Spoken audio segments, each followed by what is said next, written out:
rights. If you look at the difference between today and the 1930s, in the 1930s, Roosevelt overnight created about 8 million jobs. And they called it the Works Progress Administration. They had a bunch of different names for the programs, but 8 million people were put to work. Now, are we trying to say that we're poorer now than we were in the middle of the 1930s? That we can't do that kind of thing today? We're not doing it. And in fact, the government is presiding over the destruction of our state and local governments, the increase of unemployment, and just continuing downgrading of our quality of life. A lot of this replacement of workers with automation began in the 1970s when they introduced the computer chip into production. And it's no accident that homelessness, as we know it, modern homelessness in the United States, began in the early 1980s.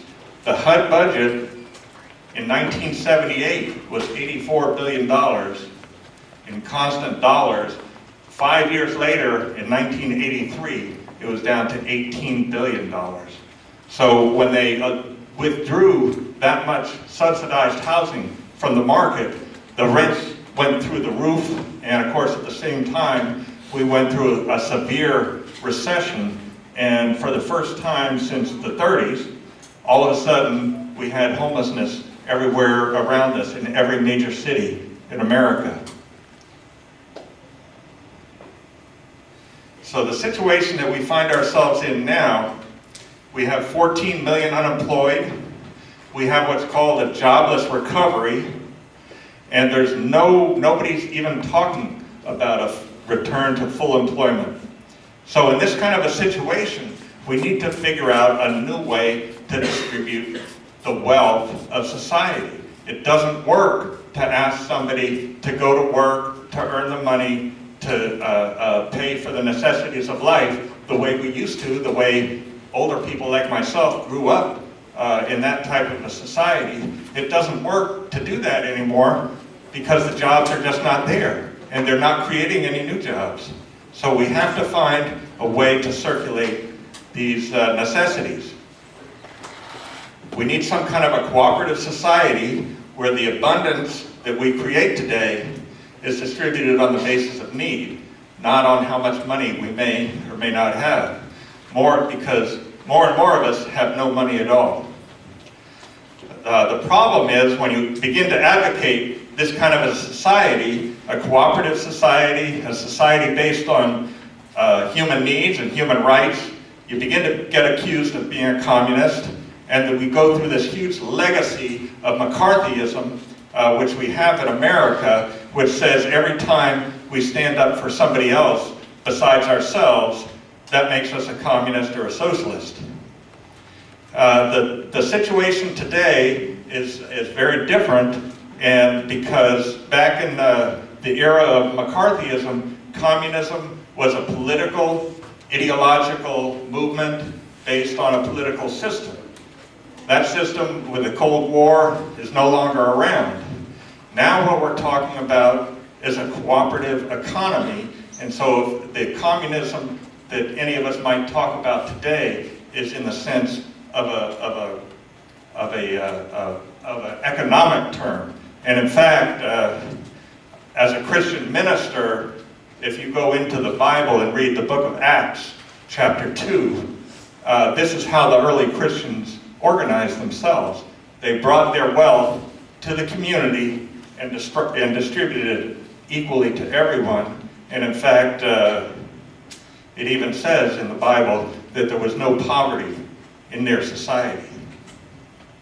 And I think this is the only way that we can provide what people need in today's society. It's the only way to provide jobs, housing, healthcare, and education. There's no other way to provide it. And the current way that our society is trying to do that, it's not working. It's broken. So what do? The important thing is to remain active, to remain fighting, to fight these occupations. The other thing that we're doing is on December 6th, I think many of you may be aware there was a national day to fight foreclosures that was declared by Occupy Wall Street. I know in our area, Occupy San Jose hooked up with a group in Redwood City called ACE, which I don't know if you have that out here. It's a statewide group. And we marched into Chase Bank, singing some of those chants which I led earlier. We got about 20 of us inside before the security guards could figure out what was going on. And we actually, we went there with a woman, 72-year-old woman, who was being evicted from her home. It was supposed to go up for sale on December 14th. And we went in there and they put up these orange signs saying, bank closed due to temporary emergency. And we were inside and they said they couldn't help her, but they got her on the phone to some of the executives. And after an hour and a half, she got the auction of her home postponed at least 2 months until February, and she got a promise of a face-to-face meeting later in the week with someone who could give her the loan modification, which she'd been trying to get for almost 2 years before then. So those type of actions, we need to participate in them, but we also need to educate people because we have to unite. It's not enough to have isolated actions. We have to begin to come together across color lines, across lines of occupation, across all of our different issues, and come together. The 99% that people talk about, really come together, and anybody who's been involved in Occupy know that that's not easy. It's very difficult. It's very difficult to do. But that's the step that we need to take to begin to fight politically for our human rights. Thank you very much.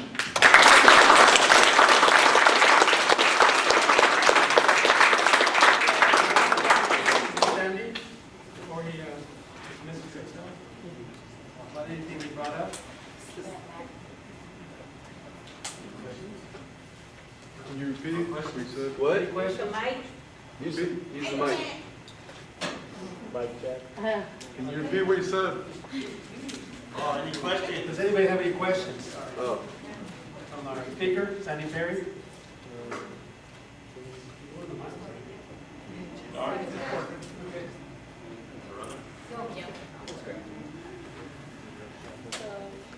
Yeah, if coming from San Jose, wondering in particular what the Occupy there is doing now that they've been evicted. If you have any updates on that?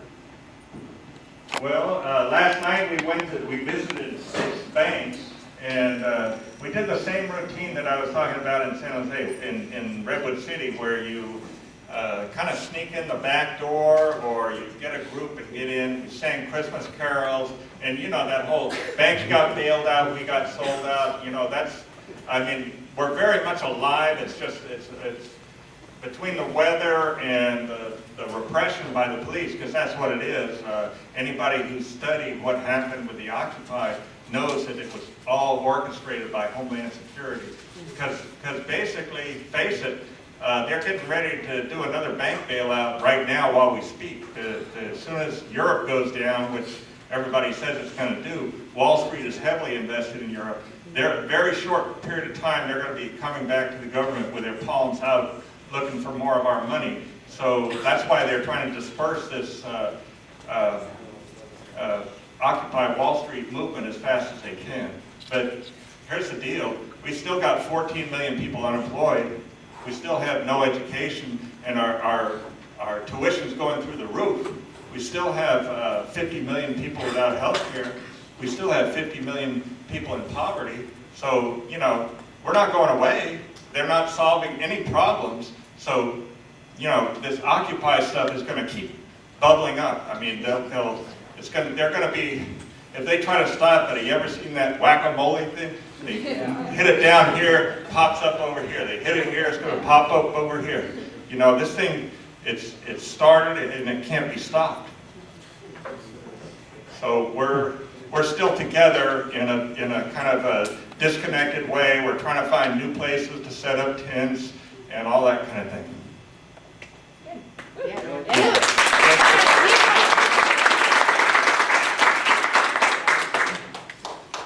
mentioned your 6-year, your 10-year plan to address homelessness in San Jose, and it's not working. I think that we've just started our own plan here. What are our next steps if that's not the solution? It posits itself as being. Well, the problem with the 10-year plans is that they say if you just go along with whatever the government tells you to do, the government will take care of it. And the nonprofit sector, which is a lot of it is funded by the government. And what they're basically telling you to do is to do nothing, to continue treating homelessness as an issue of charity. Don't complain because these corporations are making $84 billion while we have homeless people in our streets. It just will not work. What we have to do is get out there and protest. And we need to educate people that, about the injustices. This is an injustice. This is not homelessness is not a question of charity. This is not a question of feeling sorry for people. Those people are us. And we're probably going to be those people in another couple of years if things keep going the way they are. So it's not a question of charity. This is justice. The richest country in the world has people. Did you see those pictures of Fresno? That stuff is shocking. I went to Fresno on Journey for Justice, and I've never been the same since I went there. That's the homelessness there, and I'm sure they destroyed all those camps, and the camps have cropped up someplace else because people have no place to go. So the 10-year plans are not an answer.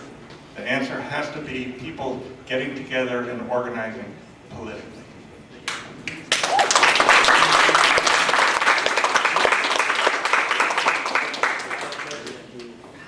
Sometimes people think of homelessness and they catch people on the street and they just think that's homelessness. But there's other forms of homelessness, right? They can get into that. There's people who, we got 20 people living in one house. I mean, I never had that form of homelessness. They have no house. I mean, it just comes in so many different forms. I just are the blueprint that we have in our mind of homelessness. Yeah, a lot of times, and a lot of it's reinforced by the media because they try to give us a stereotype of what the whole, I've been involved in the industry and we've worked with years, and there is no stereotype. Everybody's different. We have families, young people, old people, all different languages, all different religions. We had people from Sierra Leone. We had people from almost every country in the world. And so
Next on the agenda is going to be testimonials. Anybody wants to talk, and I'd like to listen to what Occupy Merced has to say about what's happening.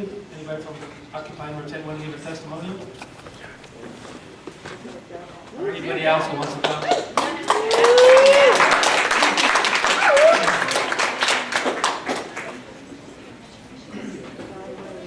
And it can be on the issues that we've been talking about. Hello. So I'll talk about what we've been talking about in relation to housing as a human right here in Merced. I'm not sure how many are familiar with, of you are familiar with the history, so I'm going to do a little bit of a review, and I apologize for any of those who already maybe know. At the City Council, over the past year, Tenants Together, which is a group that helps to pass laws that keep banks from foreclosing on renters and kicking them out of their homes, worked in Merced to help pass a law with the help of advocates like Angela Fraguglia and Michelle, who are going to come up here and speak, and Gloria, and many, many others for many months. After all that time, there was a victory at the City Council meeting on November 21st. They passed the ordinance to prevent banks from kicking people out of their homes.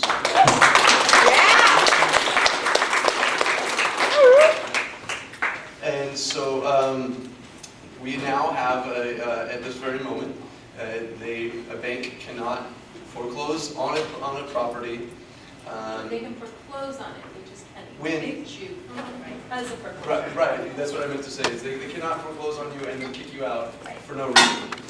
So if the person wants to buy a house and move into it, what a crazy concept. Buy a house and move into it, they can do so. If they want to buy a house and move a relative into it, they can do so. But when it comes to these banks, which are robo-signing loans, buying it, taking the property from renters who have children in schools, from elderly people who have health issues, from families, from students, from teachers, from healthcare professionals, etc. When they're doing this, they take the home and they leave it vacant. Everybody knows this, we all see them in our neighborhoods. And they get bailouts. They're going to be getting bailouts soon. Again, as I mentioned, Bank of America is moving money around like crazy. And so, after this wonderful victory we had another city council election. Welcome to your new city council. Kicking people out right before Christmas. Right after we won this great victory, they are trying to turn it around on us again. After months and months of deliberation and working to get this thing passed, not on behalf of necessarily Occupy. Occupy came in and helped at the last minute. Let me be very clear about that.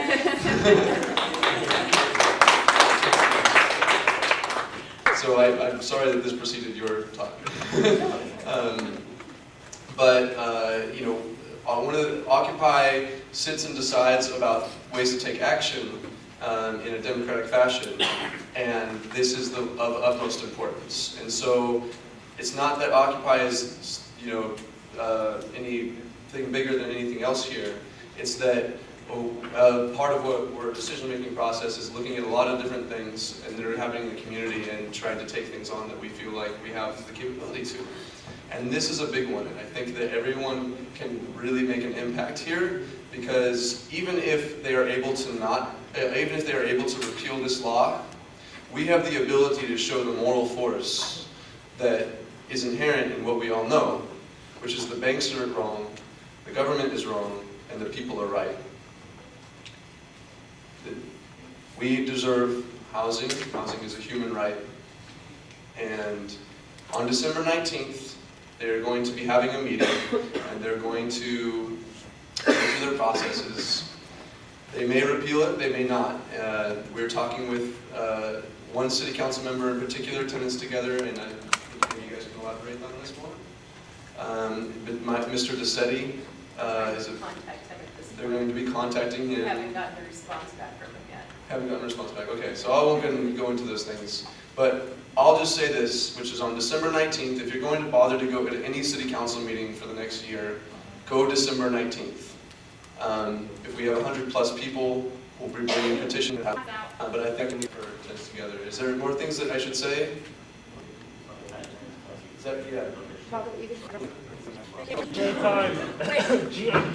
Sure. Like if other occupant people want to talk. I know this is part of testimonials, and I just wanted to share a little situation with my mother. She bought a house, and she's been paying rent in the house. Well, not paying rent. She bought the house. She's the owner, and she's having to deal with a foreclosure. And so after paying 3 years, I would say more than 60% of her income, now she's gonna get rid of the house. I mean, losing all that money that she's paid. And, it hurts to see somebody who's near retirement. My mom, she plans on retiring here within the next 2 years.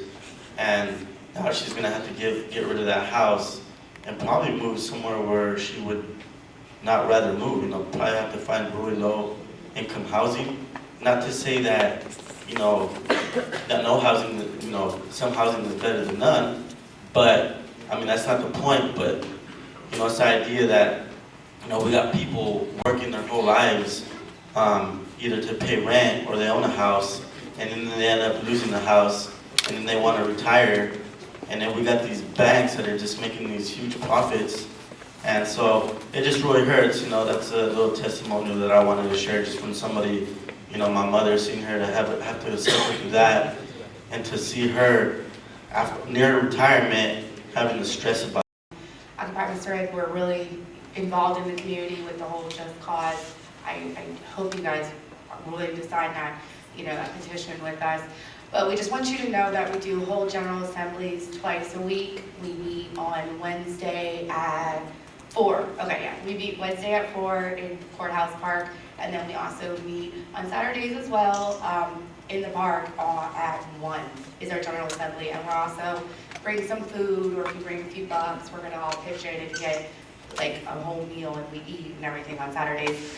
But I just want to say something real quick, especially about this petition. Like, one of the reasons why it's so important for the Just Cause to stick and for us to keep it in Merced, I don't know about you, but being foreclosed on and getting kicked out of your home, I don't know what I would do, because I don't have, maybe my credit is not that great and I can't pass that credit check to get into another apartment, or I don't have the money to be able to pay for a moving van or to get my stuff across town. I don't have the money to go ahead and just put down a whole new deposit, because me, like pretty much everyone else, we're just working paycheck to paycheck. And so it's really important that we keep these families in these homes so that they have some time that they're able to, when they know they're going to have to leave, they have time to prepare and to look for a new place and to save money. So I just want to really stress the importance of that. Yeah, that's about it. Thank you.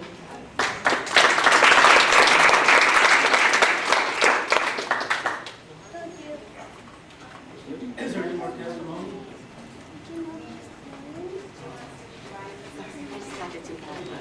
Yeah, I just want to mention briefly that when I went to that, when I was listening to that panel, talking about the homelessness, one of the things that was brought up by the city representative, if you have federal funds involved, it takes forever to get any kind of housing for somebody. Rental, minimum of 1 month usually takes longer because they require so much documentation, which I thought was kind of unjust for that to occur. Next on the agenda is going to be, or the program is going to be Tennis Together. And Angela's going to be speaking about that issue. I'm a resident of Merced. In 2010, the home that I had been renting for 5 years was foreclosed on. I am another face of homelessness that sent myself and my daughter living on people's couches for periods of time, something that you don't really want to come out and to admit to people, But the home that we were living in, it had basically been milked to the point where there was no value at all. The ceiling fell in, the home flooded. The property owner, he had lost his job in the Bay Area, and I was understanding with that, and here he was losing his home. I had 2 months prior to that told me that I'm gonna go ahead and try and do a short sell, see what you can come up with. We could not beat the bank. The bank came in, within 17 days, we were kicked out of the home, and that's when we started really to work with tenants together. Since that time, I've been going out door to door to give people more of a heads up than I had, because just like the realtors and the lenders, they follow the market, so they know what homes people are falling behind on in their mortgage. The tenants are not aware of that. The tenants are in the dark. They don't know when the homeowners are not paying the mortgage, but we are in a position where Michelle and I, and anybody here, you can go out and you can let people know. We have a foreclosure forecast list. We go out door to door. We let them know, hey, the property is in default right now. It's going to go through a foreclosure. This is what is going to happen. These are the rights that you have. So we are working with tenants together right now. We encourage all of you to join us. This is a really critical point in history right now, especially with this law that we just got passed here. I'm going to go ahead and start with a video that explains who Tenants Together is, and I believe it gives you the website so that you can go on and join. And then we definitely need you to join our local cause here.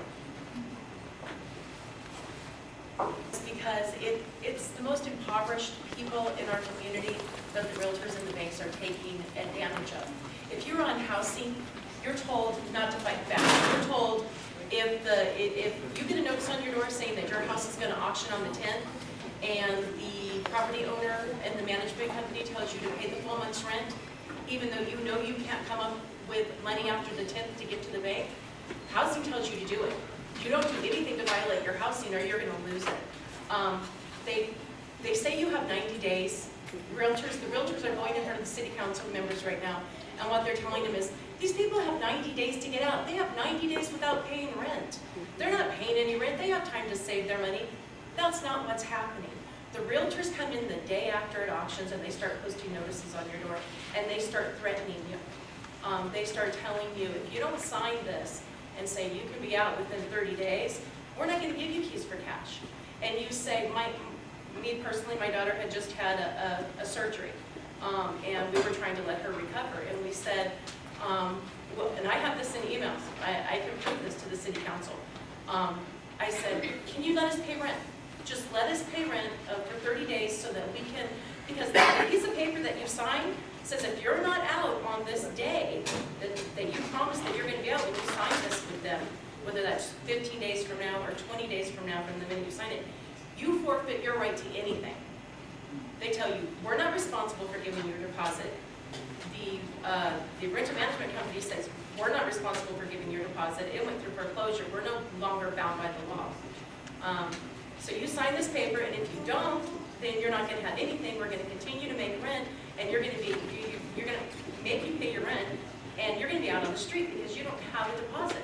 So what are you going to do? Do you want your family to be homeless, or do you want to take what we're offering you, and do you want to get out in this 28 days that we're allotting you? Then they make you pay taxes on the money that they gave you, that they stole from you, which was your deposit in the first place. Which, if you are on any kind of Medi-Cal or Medicaid, if you're an elderly person, it hurts you financially. You're claiming that in taxes at the end of the year, and they're saying, you made too much money. Where did you get this money from? I lost my Medi-Cal and my food stamps because I received a cash for keys offer that was actually under the amount that I had down on the deposit, and then now I'm still stuck with paying the taxes on that money. One of the most disturbing parts about this is as renters, we make up 60% of the population of Merced. Up until this year, you could not put political signs on your front yard that said who you would like to vote for. Because even though you were paying to rent that property, you didn't have the right to say who you believed you should vote for. In this election, only 20,000 people voted out of a population of almost 80,000. These city council members that were voted in, that automatically got on the council and voted to repeal this because they're in the pockets of the realtors, they only got voted in 20,000 people who are and they're the ones that are kowtowing to the realtors at this point to try to get this overturned. Realtors are trying to tell people that this is a property ownership, that these are going to affect property values and property ownership. This ordinance does nothing to affect property ownership. It only takes effect when the banks take over a property. When the banks take over a property, they immediately want the people out because their money's, however their money's tied up, they can't collect it until everybody's out. We've had people come in and offer to buy homes. 4 people. We had an elderly gentleman and his wife who's terminally ill. He had a friend that went in and said, I'll buy this home. He's come to me, I have the money, I'll buy it.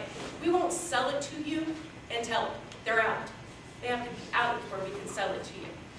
It's just ridiculous.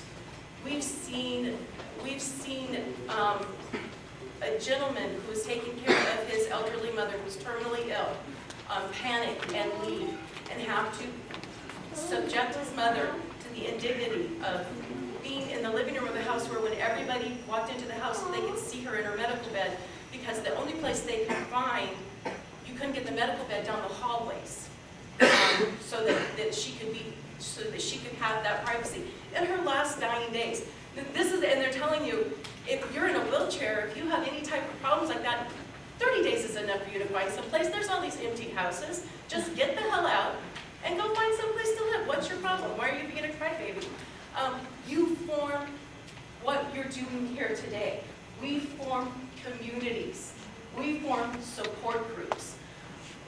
In my neighborhood, my son was in band. I took half the kids in my neighborhood to band because their parents were working mothers. They lost that when I moved. They are attacking our communities. They are leaving blight in our neighborhoods. And the realtors are standing up there saying, this isn't going to be needed. This recession is going to be over. There's no need for this.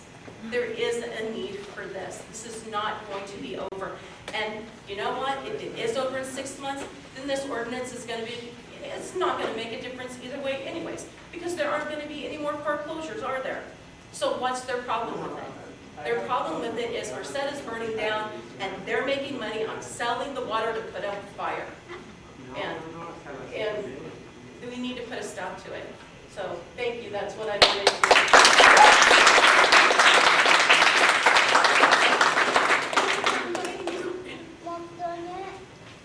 Our technology is not working, but if you go to tenstogether.org on the internet, all of the videos are up there with what's happening locally. So you can see just where we are in the game right now and how important it is for you to show up next Monday at City Council, 6:30. We will, next Monday is the 19th? Oh my God. December 19th. December 19th, Merced City Hall on the corner of 18th and N. 6:30, we will have t-shirts for you there for Tenants Together as well. He's not only our multimedia guy, he's the Google Maps guy too.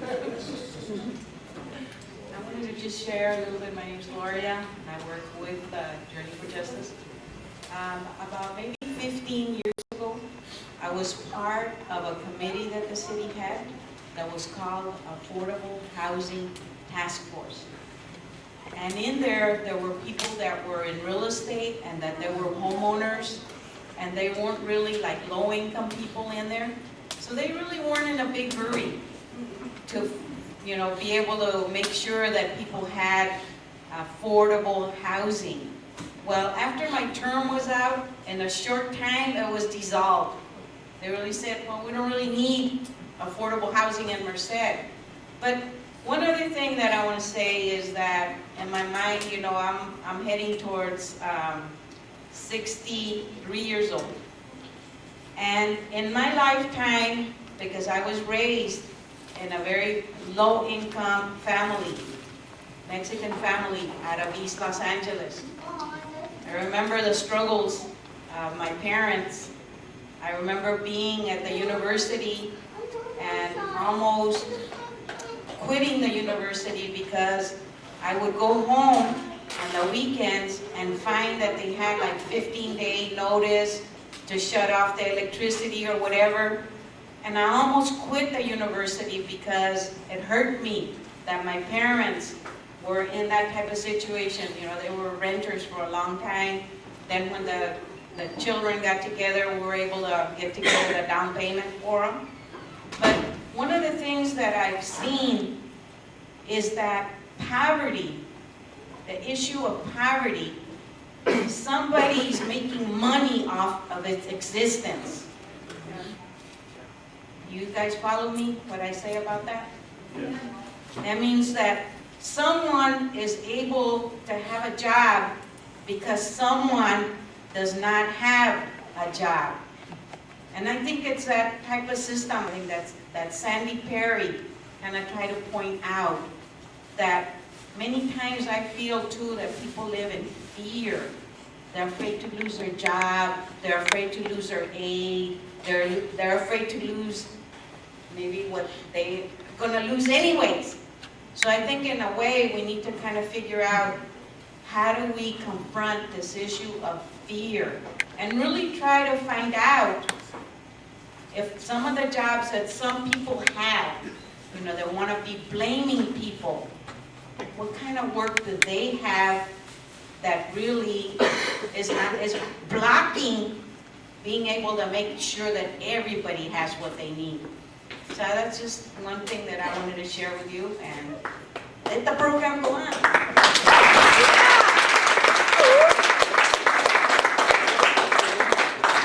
Thank you for your thoughts, Gloria. I'm glad you didn't quit school, because then you wouldn't have been bugging me when we're going to UCLA.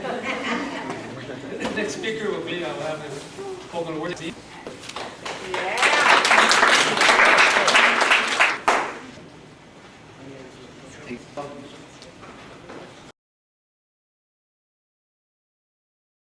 So I really want to, just before I start, I want to say that I had an opportunity to get involved in a lot of what's going on with Occupy Los Angeles. And I think that the Occupy movement is a real important thing that's going on throughout the country. And that it has this idea that we're 99 and that there's 1% that's causing all these problems. So it's not just a question of like the war, right? You know, a question of almost 3 million people in prison, or the fact that we have over 3 million people that are homeless. It's not just that. It's like I'm against the 1% of people that are doing this to the rest of us. And there's a common thread. There's a common thread to all these social issues. We have a society that rewards 1% of people and it takes 99. And I think that that's a fantastic development. Actually, Occupy Merced for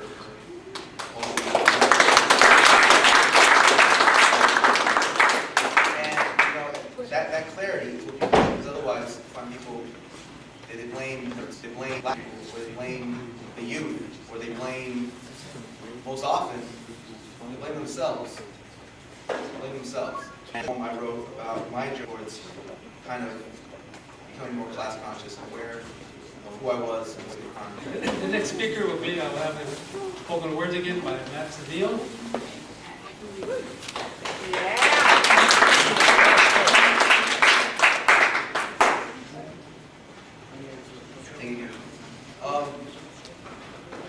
So I really want to, just before I start, I want to say that I had an opportunity to get involved in a lot of what's going on with Occupy Los Angeles.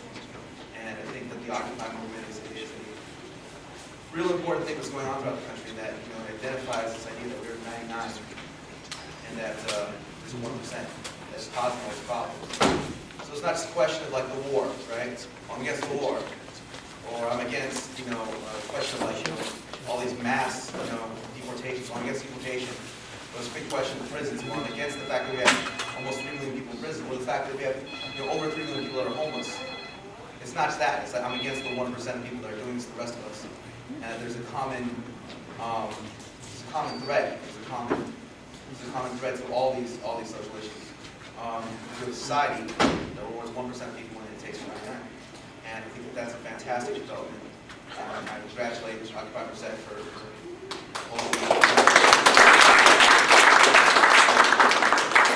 and that clarity is what people need, because otherwise you find people they blame the immigrants, or they blame black people, or they blame the youth, or they blame, most often, they blame themselves. And this is a poem I wrote about my journey towards kind of becoming more class conscious and aware of who I was and where I stood in the economy. So I come from many, long generations of men who had absolutely no idea what the hell was going on. Here we go. The history of my family was never taught to me. I climbed my family tree like Helen Keller, deaf, dumb, and blind, piecing together what it meant to be Mexican, what it meant to be American in the same place at the same time, in a broken home under joint custody in the historically and still Mexican section of Greater East Los Angeles. My father, raised by the belt buckle, by parents who would go months without speaking, raised me under the influence of the bottle, under his raised voice, under his raised fist, and high expectations. He raised a stuttering and shell-shocked child, horrified and contemptuous.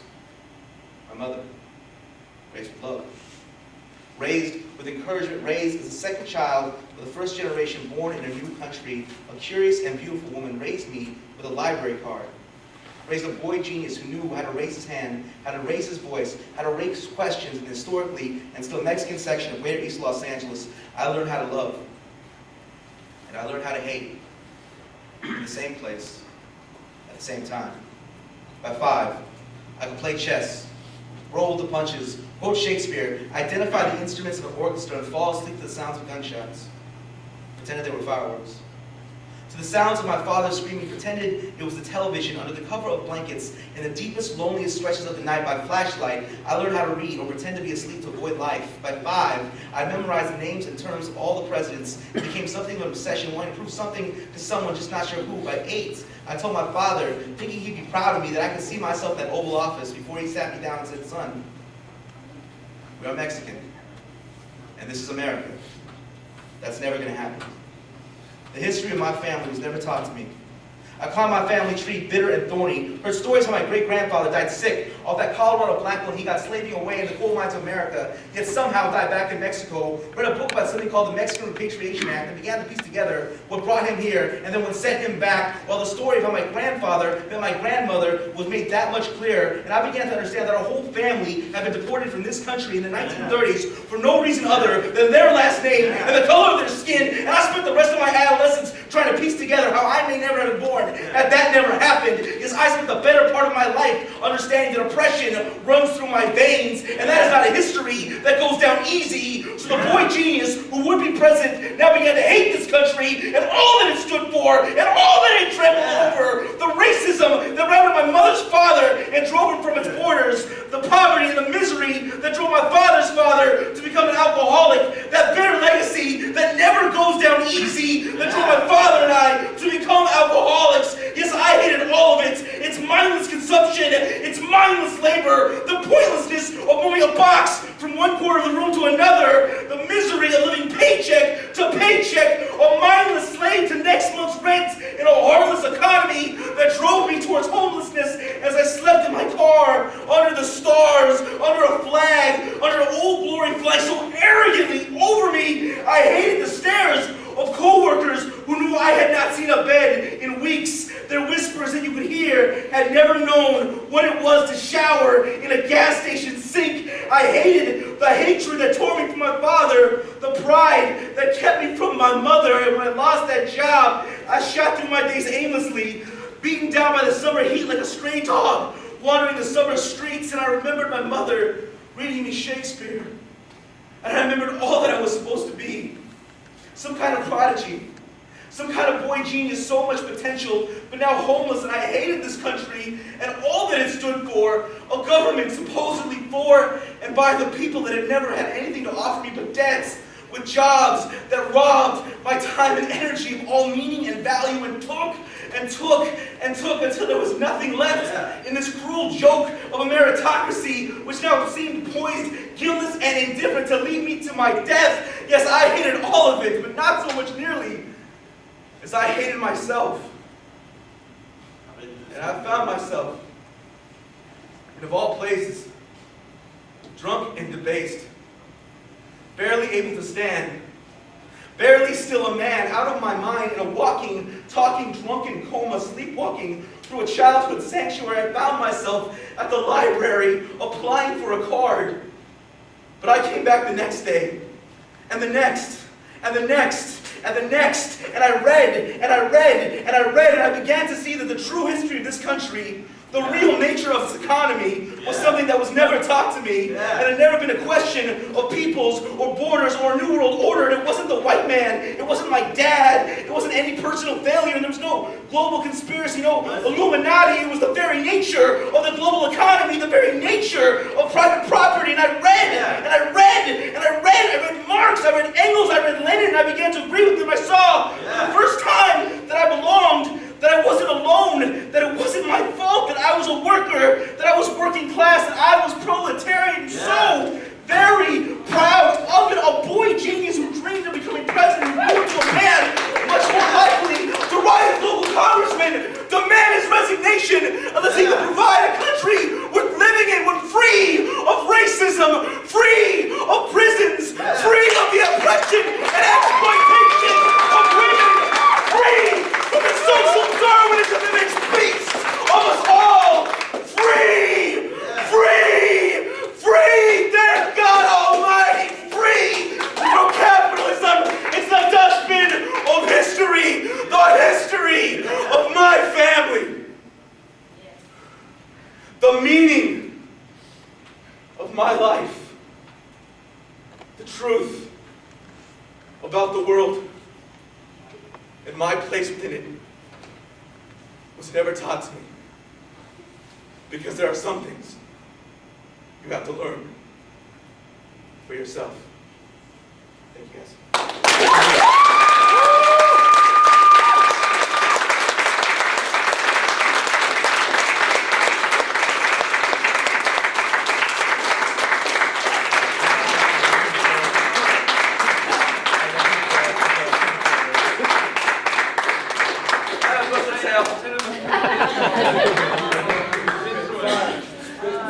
We're going to take a break. This little break to go to eat.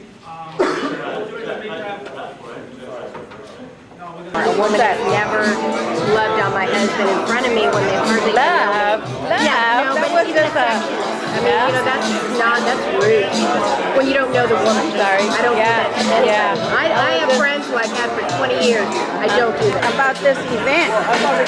It was really successful. I really liked it so far. I know that there's more to go, but it was really nice to be able to hear all the different people's views on, the Friends Together, the kind of left my mind. But the point is that it was really nice to be able to have all these people come together. This was a great event. It was very successful. I hope there's more to come, and I am just looking forward to being able to make changes for Occupy and for the residents all in Merced and in the world, and this is so great. Thank you. Give us your name. My name is Micaiah Williams. Okay. Thank you, Micaiah. Thank you. You're welcome. It was really good. It was very heartfelt. Made me open my eyes to everything that, everyday life, really. My kids felt it. It was good for my kids. It opened their eyes, and they also see problems here in Merced. Can I interview your daughter? Can I interview your daughter? Yeah? Tell me how you like the event. It was sad at first, but it kind of touched our hearts. Great. Thank you. Appreciate you guys coming. Thank you, sir. Okay. Well, it was very informative. I didn't really understand some of the aspects of homelessness, but now I have a better understanding of it now. Great. Okay. Great. Thank you. I guess. Huh? What do you mean again? Sure. Yeah. What? Well, what you like about it? Well, I like the speaker, Mike. What was his name? Matt Cedillo. Matt Cedillo. Yeah, okay. he was really good, especially the second time. He started off slow and then. It was good. Great. And then I like the food. All right. Yeah. Thank you. Thank you. Welcome. We